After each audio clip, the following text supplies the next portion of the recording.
ஆன்மீக நெறி மட்டும்தான் மனதுக்கு தெளிவு கொடுக்கும். ஆன்மீக நெறி மட்டும்தான் ஒருவரின் நன்னடத்தை உருவாக்க காரணமாக இருக்கும்.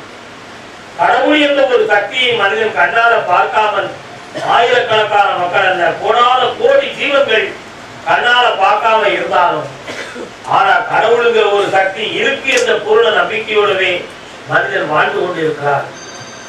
அந்த சக்தியின் மீது அவன் வைத்த ஒரு பற்று ஒரு பயத்தையும் கொடுக்கிறது. அந்த பயம்தான் அவனுக்கு சிறந்த நயத்தையும் கொடுக்கிறது, நன்னயத்தை கொடுக்கிறது. கடவுள் மேல உள்ள ஒரு பக்தியும் ஒரு பயமும் தான் மனிதனுடைய உள்ளுணர்வின் ஒரு ஒழுக்கத்தை கொடுக்கும்,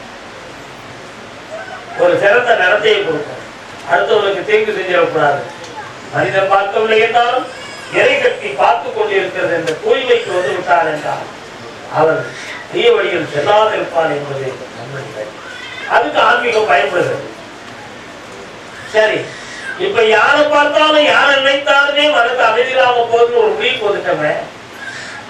யாரை நினைத்தால் நமக்கு உண்மையான அமைதி கிடைக்கும் அப்படிங்கிறது மட்டும்தான் தேவை.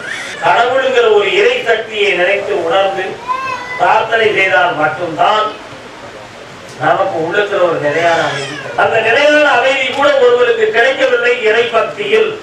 அப்படி என்றால் அவன் ஒரு காரிய பக்தன் என்பது பொருள். இந்த காரியத்துக்காக இறைவனை அவன் பிரார்த்தனை செய்கிறான், இந்த கோரிக்கைக்காக அவன் கடவுளை பிரார்த்தனை செய்கிறான்.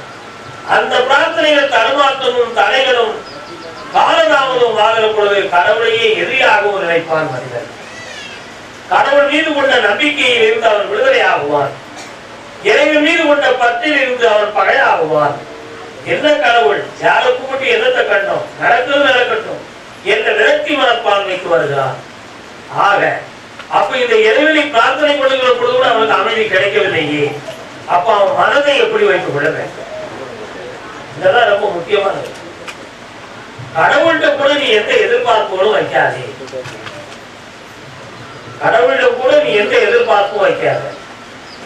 கடவுள்கிட்ட கூட உனக்கு வேண்டும் நினைத்து ஒரு நம்பிக்கையை நீ வைக்காத.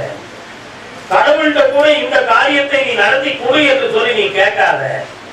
ஆனா நீ இயற்கையாக இறைவா என்னை வழிநடத்துவது நீதான், ஒன்றில் நான் சரணாகதி ஆகிவிட்டேன், என் வாழ்வெல்லாம் உனக்காகவே தந்தேன் என்று எப்பொழுது நீ பூர்ண சரணாகதியுடன் கடவுளை நீ நம்புகிறாயோ, கடவுளை நீ வணங்குகிறாயோ, அப்பொழுது எல்லாவற்றையும் தானாகவே உனக்கு வந்து அடையும்.